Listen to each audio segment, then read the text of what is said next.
আসসালামু আলাইকুম দর্শক, আশা করি আপনারা সবাই ভালো আছেন। বর্তমান সময়ে সবচেয়ে জনপ্রিয় নাটক বউ আমার টাকার খনি। বউ আমার টাকার খনি ৬ নম্বর পর্ব শেষ পর্ব।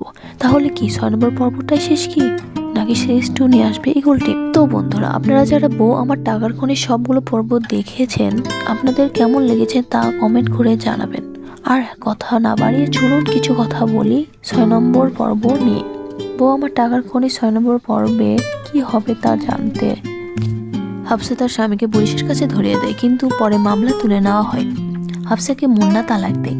তার ১.৫ বছর পর মুন্না হঠাৎ হাফসার বাড়িতে কাজের সন্ধানে যায়। মুন্না চাকরিটা তো পেয়ে যায়। মুন্নাকে দেখে মনে হয় মুন্না ভালো হয়ে গেছে। মুন্না এখন নামাজ পড়ে ৫ ওয়াক্ত, সৎ পথে চলতে শুরু করেছে। মুন্নার পরিবর্তন হওয়া দেখে হাফসা অনেক খুশি হয় এবং আল্লাহর কাছে আরো দোয়া করে তিনি যেন অনেক ভালো থাকে। তোমরা যারা বউ আমার টাকার খনি পর্ব নাটকটি দেখতে চান তারা কমেন্ট করুন। আমার এই ভিডিওটি ভালো লাগলে অবশ্যই সাবস্ক্রাইব করবেন, লাইক করতে কিন্তু ভুলবেন না। ধন্যবাদ, আল্লাহ হাফেজ।